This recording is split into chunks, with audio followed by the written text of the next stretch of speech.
Everybody, it's Kelly B. Welcome to a really special episode of Rock and Token Talking live at London Rock. Hey, Litz, all the way from Germany. It's the first person here. It always takes a few minutes for everybody to connect, and do apologize for that. Oh, we got two people sitting in the waiting room. Let's see who's here. Paul's here. As we wait for them to connect, I'd just like to say to everybody out there playing tonight, take care of yourself and each other well. I know a lot of our network on Rock and Token Talking is out doing stuff. Hey, Paul, welcome. You're the first one in. How you doing today? Yeah, we'll see. I don't know how long I'm going to be because a fucking medication they had me on was killing me today. So I just took it off. I'm sorry, man. Constant headache for like. Oh, I'm so sorry. Looks like Mick is joining us. He's connecting. Lips is connecting from Germany. I hope he's not having some issues. Cool. But and of course, you know, Ben, he said he would be here 10 minutes ago. We'll see how long it takes him to get on. Hi, Mick. How are you? Hey, how are you doing? Not too bad, not too bad. Okay, so Paul, Mick, why don't you guys introduce yourselves and let us know what band you're from, and I'll try and get everybody else connected in. I'm Mick from Philadelphia. I'm with Corners of Sanctuary. Hi, brother. It's been a while since we chatted. You doing well down there? How's it going down there? Pretty good. We just had, the storm come through, so there was a lot of flooding and stuff, but we're surviving. Paul, where are you calling us from and who are you with? And let's turn on your camera, brother. Well, I'm calling from the Berkshires now, but Berkshires. I'm in between bands. Hey, Litz, how are you? I'm all right.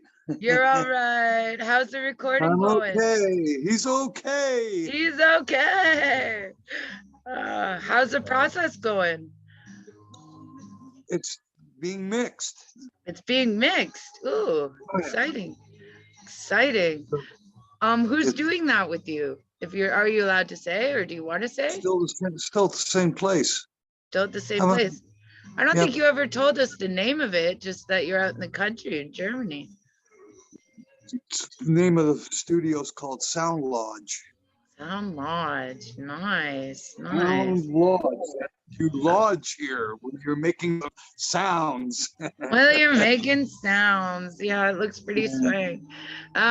So where are you in the process? Now you're done, you're mixing, and you said you were doing videos last week. Are you working on those? Yeah, we were working. We already know what song is going to be used for the video, and we're working out all the details to do that too.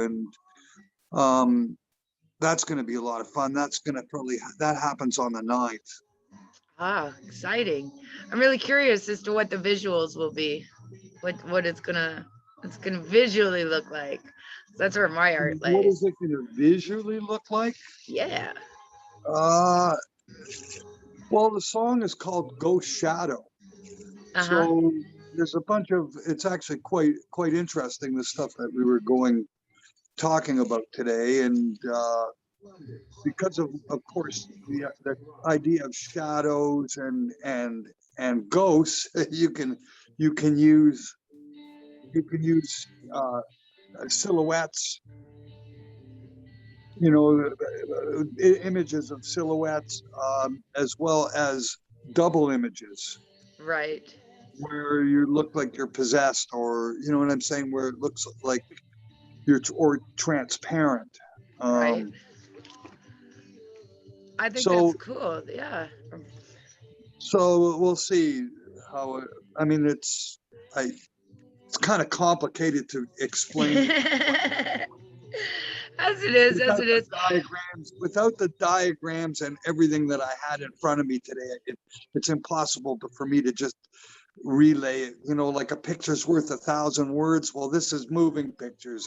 How many words of it? Exactly. I've created a video for Paul's music and Paul's band, Sex and Witchcraft, which was interesting because I asked Paul, what does the song mean? And I asked everybody, what does the song mean? So I could put a visual to their interpretation, and everybody had a different interpretation, a different meaning, a different place where it came from, and Paul wrote it. So it was very interesting to see that. How do you sort out your videos, Mick, Paul? Well, a lot of our older videos were done like guerrilla shoot style, like, so we wouldn't, we didn't get permits or anything like that. So we had, limited budget stuff. But over the past couple of years, we've been able to secure locations and, we work stuff out. We do storyboarding kind of somewhat, but not like they would do like on Star Wars or anything like that. It's a couple rough sketches or just some ideas written down. So everybody has like, we have a shooting plan that day. So it's not just a free for all. Since it does cost, a certain amount of money. So we try to, keep that under control. But then there's some time for just letting things go. Like the last video we just shot, we went to we rented out for the afternoon of what they call a Bounce U. It's one of those places, it's kind of like a jamboree place that you can go and have kid parties, and they have those big blow up bounce things you can get into, and it has all the light and fog machines and stuff. So there was a lot of production value there in terms of that we didn't have to bring because it was already available in the locations. It was kind of cool. It's like our 87 video that we shoot, in 2021, but had a serious message to it. So we wanted to have that dichotomy. Mm-hmm, mm-hmm. And the message that you were trying to express?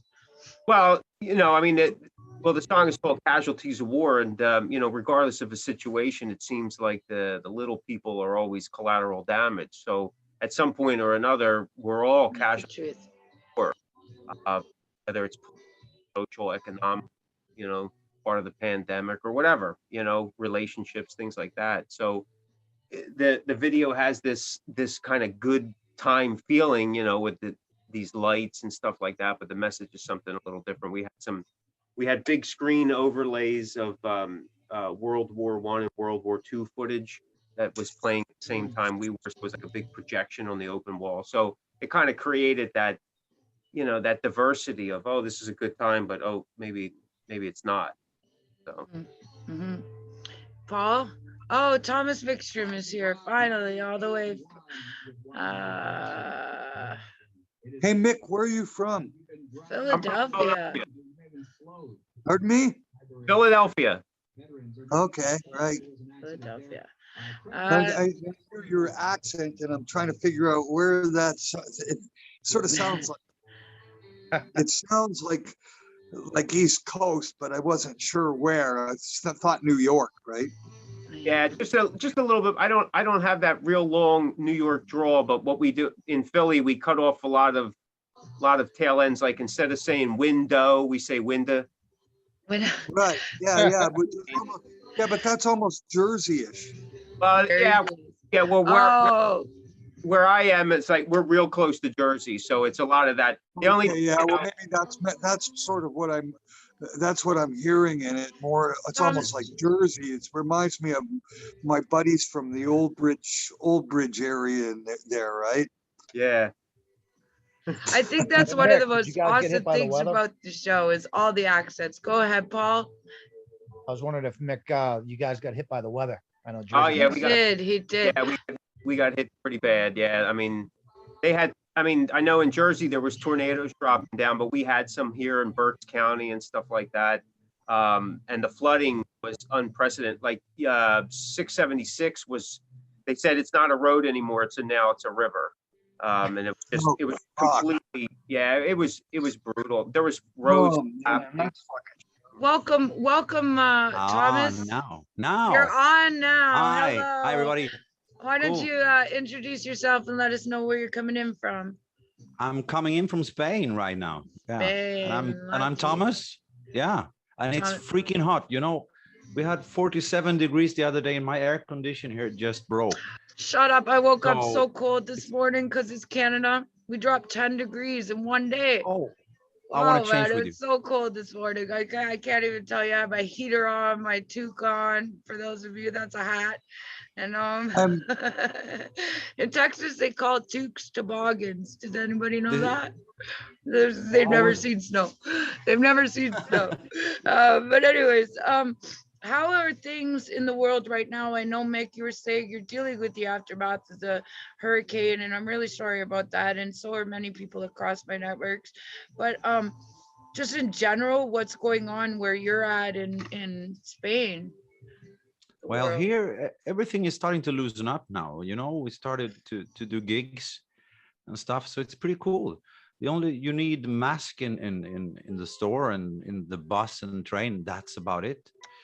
So it's pretty cool now. I don't know, Lips, if you've noticed, but they've been forced to passport as of the 23rd of this month. And as a rare disease person who can't get the vaccine, it looks like until this is all lifted again, at least another year, I won't be able to go anywhere but the grocery store and the hospital. But can you do it with the PCR? Let's say you want to go to a restaurant or whatever. No, that's bad, I think. I think it is. And I think that I know that it's set out to kind of protect people like me, but in the same regard, it's going to create a lot of suffering for people who already feel isolated, you know, whether it's their disability or condition. From what I understand is you need to go to a doctor to get exempt from it. Yeah, but they're not even accepting exemptions. So it's going to be, you know, I just won't be able to do anything, and it'll be very much like living in quarantine right now as I am for another year. I hope that they reconsider that, but who knows? Yeah, but there's also another thing, Kelly. You should find out whether you can get the vaccine. I can't, because the vaccine does not. Yeah, but hold on a second. The vaccine does not contain the virus, so it's not like a typical vaccine. That's correct. I have, okay, so that's the thing. Just in my own care, I have something called Addison's disease, where even a very small infection and minor surgery, I can't even have minor surgery. I just can't have, mixed with a severely complicated autoimmune condition, primary autoimmune, a small cold, a small cut, a small infection could kill me. And the confusion of my medical case without proper doctors, they just aren't sure. And nobody's able to give me an honest answer. And I just don't think they really know. You know, it's a mixed with fear and mixed with uncertainty and mixed with them saying you probably shouldn't have this. A year ago, that's what I went on. You know, so yeah, but the thing is, this is what the major problem is. If you don't, it's risking getting sick is a worse fate. Right. Robb's niece is dying in the hospital right now. Right as we speak. I'm so sorry, brother. I don't want to bring every iron lung, like an iron lung type of thing.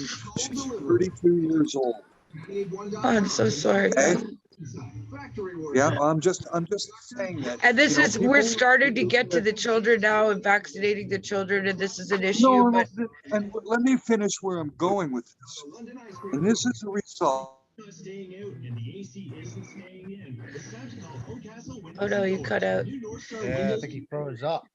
Oh no, that is really awful. I do hope that we get him back in to explain this story a little bit. That will be number 15 across my pages this week in double vaccinated people. Are you there, Lips? Oh, you're in. Are you there, brother? Oh, damn. Hey. Hey, Oh, and it's Kelly. Lane. All right. Well, Lane, we just had Lips get cut off at a very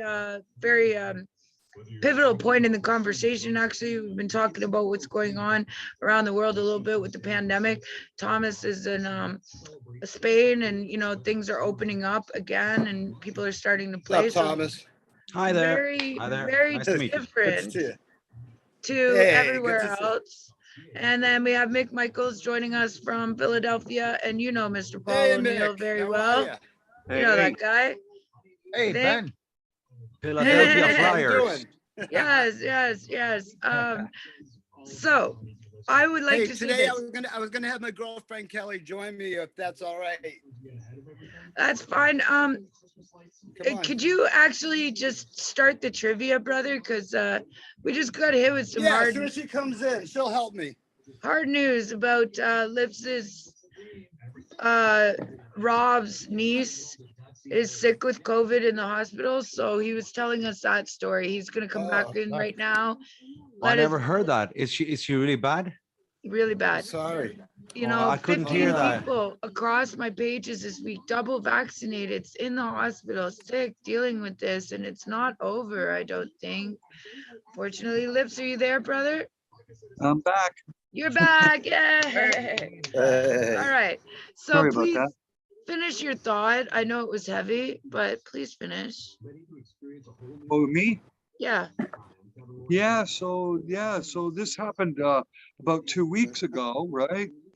They had the wedding, and of course, you know, the younger sisters or the older sisters or whatever, no one wants to get vaccinated. They're all in their 30s and stuff, and they're refusing the vaccinations.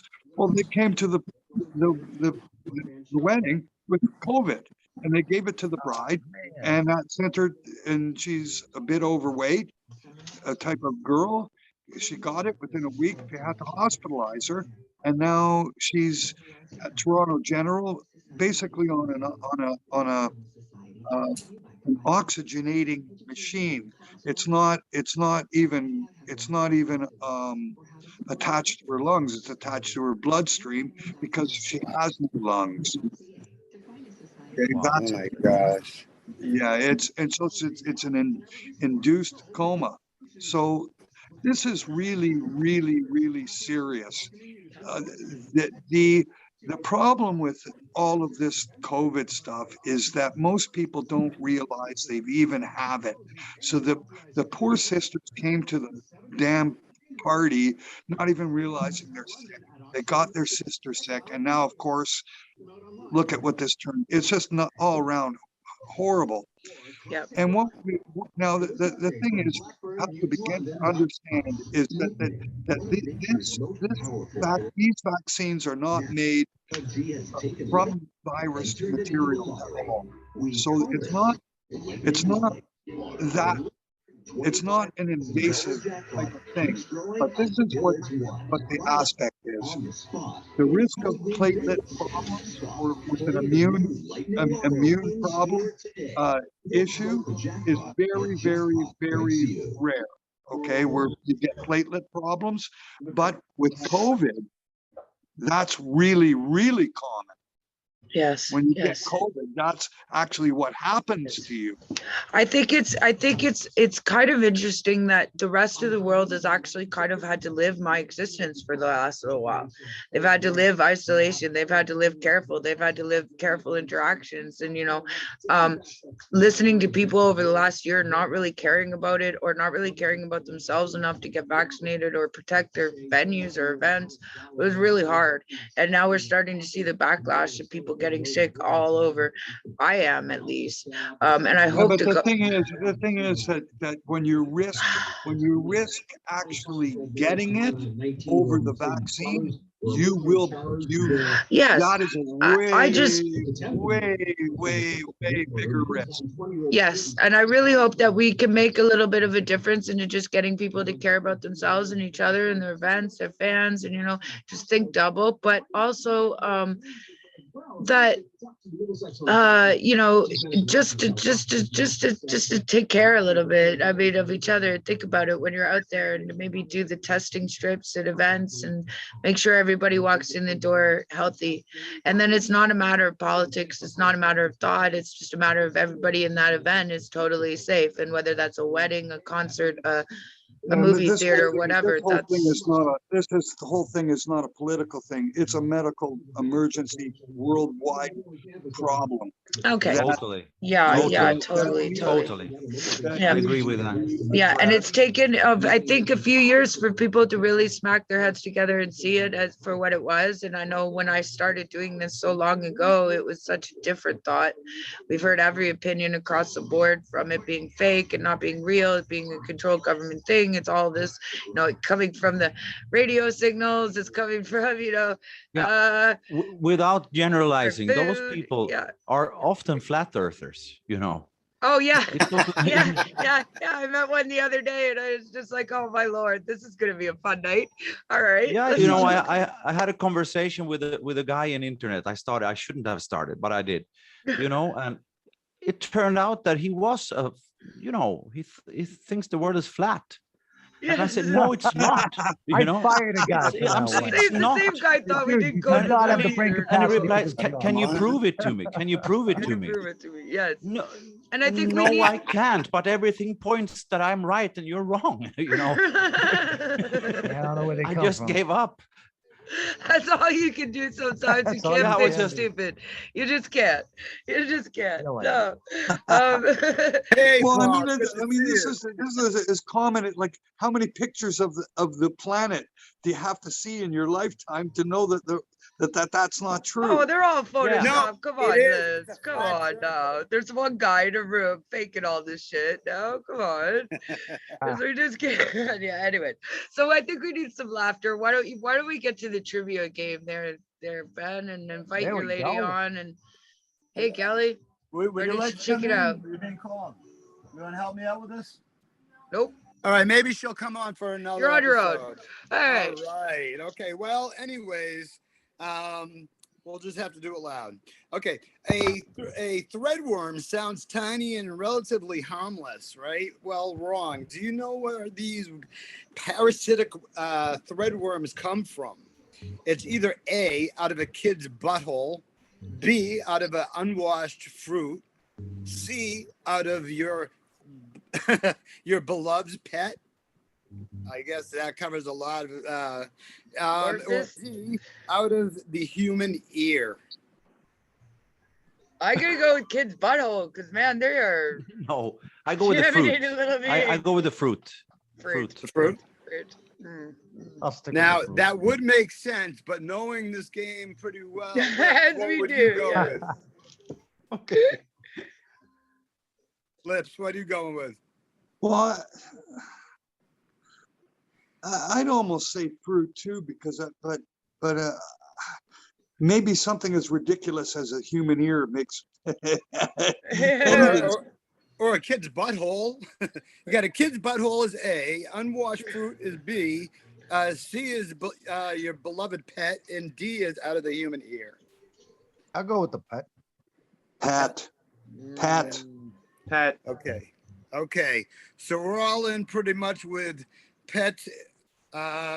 Maybe. Yeah. Okay. So, well, the answer is out of a kid's butthole. Oh my. That's one thing you probably won't forget. Even They just leak yuck. I mean, it comes out their nose, it comes out their face, it's all over their hands. You know what I mean? Of course. Hey. You never know. All right. Okay. In 1871, an Ohio lawyer accidentally shot himself and died while demonstrating this in court. Now, this was asked once before, but it was such a fun question, we figured we'd ask it again. Okay. So a Ohio lawyer accidentally shot himself and died demonstrating this in court. Was it A, the incorrect way to load a gun? B, how a defendant could have hypothetically shot himself. C, B, how a defendant could have hypothetically shot himself. C, how the safety on a gun works. And D, how it's nearly impossible to shoot yourself. D. B. D sounds most fun. Yeah, Sorry. Go yeah, ahead. that's the last one. Yeah. This is how not to do, how easy it is to make it happen or whatever. B. Okay, so we all got our votes in. It is B. How a defendant could have hypothetically shot himself. Well, Right. Exactly how he could Right. have done it. You did it just like this. I seen a kid do that once. One kid cut his finger off with a bike chain. So other kid was showing his friends how the other kid did it. He cut his fucking finger off. Oh my goodness. Yeah, straight up. Happened, man. I have a buddy who was in one of my foster homes and he used to love to jump trains till he lost 2 arms, a leg, and a foot. And then he became one of those play safe kids who went around to schools and went, don't do this. Right? And he had 2 hooks for hands, right? Like 2 hooks. Oh, man. Oh my Watching God. him do stuff. I mean, you know, he was well healed after when I knew him. But I mean, I've jumped trains. I have traveled a lot on trains, you know, that way. But I don't recommend it. It's not safe, apparently. But another question. Do you have one more? Yeah. Turn your microphone on. That helps. Lane, you're muted. How do you feel? Ben can't hear you, buddy. As my grandma would say, it's a good thing he's pretty, huh? There he is. That you had muted me. That was weird. Okay. There we go. Anyways, talk about a dickhead. What is the correct name for the slug whose penis actually grows out of his head? I know this one. A banana slug, B, a cock slug, C, a pecker slug, or D, a phallus slug? Gotta be the phallus. It's gotta be. I don't know. No, I'm kidding. Okay. So, I don't know. Paul's saying oh no, sorry, D, the phallus. Can you take the alternatives again, please? Okay, sure. A would be the banana slug. Oh, yeah. B would be the cock slug. C would be the pecker slug. And D would be what Paul believes to be the phallic slug. The phallus slug. Alex. I go for Alex. banana. I go for banana. Okay. Most So home we're with gonna that. A for banana. That is correct, I believe. All I right. believe. Now, if you So we had got- your penis on your face, I mean, how much more interesting would life be, do you think? I mean, alphas would be just, it's decided straight up, you know, you take one look at each other and you're like, okay, you win. And then, you know, so much bullcrap in the world be solved by just wearing your genitals on your face, I wonder. Yeah, well, by the age you start to, you know, gravity does its thing, you know. It reminds me of that cartoon in the 80s, The Snorks. I don't know if anybody remembers. All Oh, right. yeah. Okay. All right, I'm glad somebody does. So what's the answer? Bunch of little dickheads running around. No What did you say, shit. Lips? What'd you say, Lips? I wasn't paying attention. How about that? You got stoned and missed it. All right, one more time for Lips. So, I've been rolling a joint, man. That's what's going on. okay. All right. Well, what's the correct name for the slug whose penis actually grows out of its head? Is it A? Okay, yeah, right. That's okay. I think I heard this before, but I think it was a banana. Hey, okay. Yay. Banana slug. So we had what we got? Thomas. Mick, are you? Oh, I'm sorry, Mick. I didn't even get your answer there. He has been on. He's been so quiet. So He why don't wants we to do eat one bananas. more trivia question? Come on now, let's get everybody involved. All right, get Mick in the mix. All right, and we did this one the other day. We don't want to do that. Man, you're prepared today. I know, right? I love this one. Okay, if I can pronounce it right. Well, not overly common, agrizoophobia is a fear of A, ant farms, B, zookeepers, C, cuddly teddy bears, or D, living near a zoo. Cuddly And the teddy word- bears are freaky things, man. I'm gonna go with that one. What the fuck? I know, right? I know.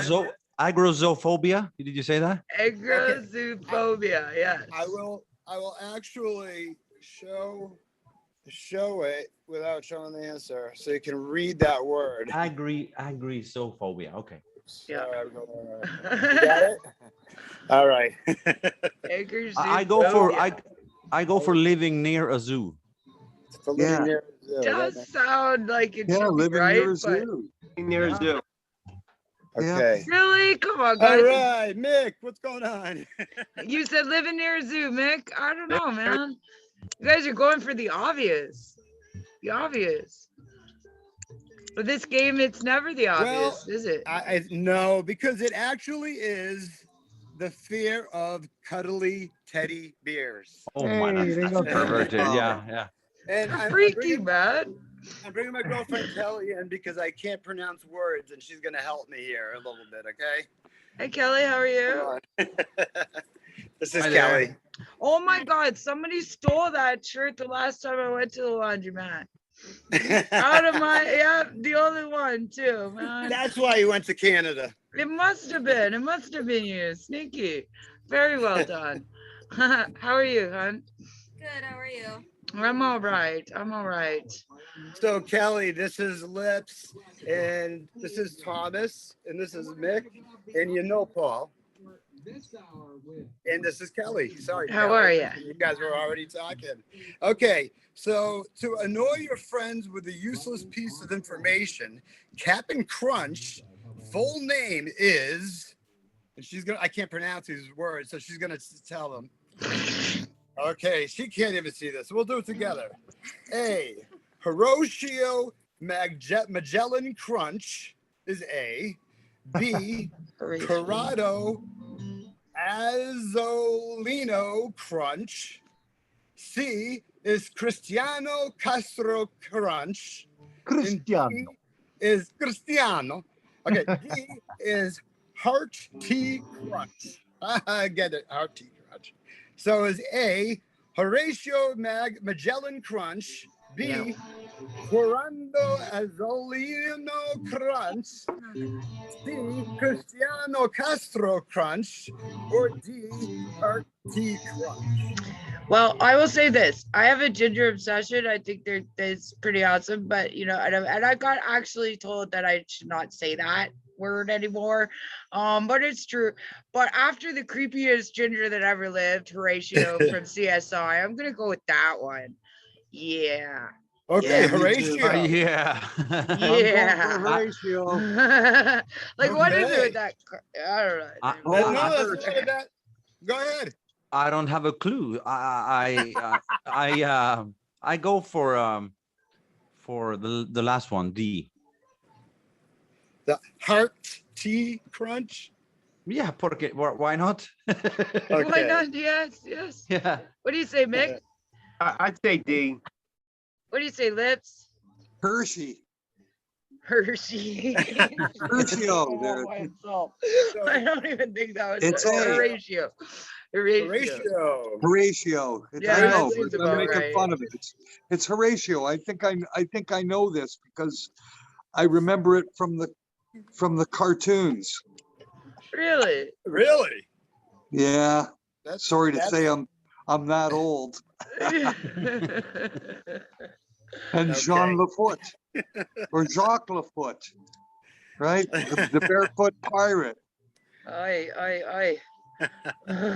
So what's the answer? I think Anvil's next stage theme set should be a pirate ship, and you guys should be set up. Hey, So Pirate. we have a song called Daggers and Rum. That Yes. was on Oh, really? Yeah, it's great, man. That is awesome. That you should check out. Definitely. It's a great song. Really cool.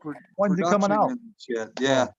Okay, so I have a question for you. The very first episode that Lane you were on with Steve, if you remember that one, and so was Thomas Vikström, and you became a co-host right after that, and you challenged Anvil and Therion to who's going to finish the album as you're both at the same number. So looks like Lips is winning there, Thomas. When is your album coming out? Yeah, he won. Yeah. He won. Well, our album is gonna be mixed. It's gonna be done well in the end of the year. It's not a deadline date yet, but let's say sometime in December. It's gonna be out in February. That's the plan. Okay, so who got the tracking done first? Yeah, well, I did my vocals. I'm not in a competition, man. I've been working We challenged you, and you just went down. I've been writing and rehearsing and recording at home to learn all my parts before I came to the studio. So it's a lot. Usually the Even problem. That's cheating. That's Even cheating. though I might have got the tracks done quickly here, it was no quick fucking jump to get here. You know what I mean? It's a lot of work before getting here. So lots of hours, right? Right. Well, we were actually talking about that when you weren't here. We were wondering how different this album is going to be. Where it's one, I believe, is this your first album where you didn't write the lyrics in the studio? No, everything was completely pre-written before going in the studio, like we did before we went and did the Metal on Metal album in 1982. Hey, that's where it all started, right? It's true. It's Well, true. the truth, really, it's actually interesting. The only one who's the only everybody's doesn't know what's going on until other than me. Yeah, I always say that. I always say that. If I don't do demos before, no one knows what's going on except for me. You understand what I'm saying? Yep. So what happens is, because I do the demo, then everybody gets to hear how the song ends up, where it's going to be at the end of the story, not have to work and watch me construct it and then see how it's going to be at the end of the day. You know what I'm saying? Right. Hey guys, we got 5 minutes left. I just wanted to say that each one of you have played such a really big part in my story. And Mick, you've been here so long, and thank you for that. But just everybody, and I also just wanted to say thank you and bring about the fellow who's actually filming this live from location at the Rock Shop. Come here, TJ. Say hi to everybody. So he's gonna help us do some more recording. It's almost doobie time. Documentary. It's almost We're doobie time. gonna go have It's one time of now. those It's time now. in about 3 minutes. But yes. So You all rock. yeah, this has been a great show, guys. I'm really glad that you all were here today. It means so much to me. I know we didn't get a long chance to talk, Mick, but I do want to do another solo with you. And just invite you all to some new stuff we're going to be doing very soon, which would be Halloween and an online Christmas event. So very, very thankful for all your gifts and your submissions along the way. And hopefully we'll just keep plugging along. We still didn't answer who the captain was. Who was it? Okay. Everybody who guessed A, Horatio Magellan Crunch, is right. Is right. Did I get every question this week? I think so. Good job. I am killing it. I only know the banana slug. And it took me that long to be able to pronounce all those names in order. Yeah. Yeah. Do you want to end with one pretty cool one? Yes. All right. Okay. Did you ever have someone tell you to go blow yourself? Well, if you told this animal to blow itself, it actually could. Is it A, a squirrel, B, a horse, C, a giraffe, or D, a panda? Panda. Panda. Why? Why a panda? Man, they like licking their ass, but like put their leg way up in the air. I actually know of some reason that the animal that has the biggest dick, I mean, compared its body, right? It's called the Argentinian penis duck. Check it out on Google. Pretty I'm impressive. check that out. I'll be right on that. I don't know why I know that, but I go for the well, horse could be, Of course, a horse, if right? you look at What do the you say, size, Vic? yeah. What do you say? I'm going with the panda. They're flexible. They are pretty bendy in the middle. it Yeah, but looks they like, have extremely small cocks. Now I do have a friend, Trevor, who is 6'5" and proved that a human can do it at a party over the pants. But I mean, just proved it was humanly possible. What was the first animal? It was is the possible. The first one was A, was a squirrel. Squirrel. Oh, wait. Horse. I didn't show horse. Kelly. Kelly go for Kelly horse. guessed a squirrel. No, I didn't. I guessed a giraffe. No, this Kelly. Oh, Boston squirrel. Kelly. I don't We know had though. Canada She could Kelly see the and Boston. cards. No. All fairness. How do you she did. know? I did. She told you. She said something. Did you actually say something? You are bad with chicks, aren't you? Look at you. You're already looking to start a fight. You just met her. I haven't heard her say anything. Anyway, okay. So what did you say, squirrel? What did you say, Thomas? I go for horse.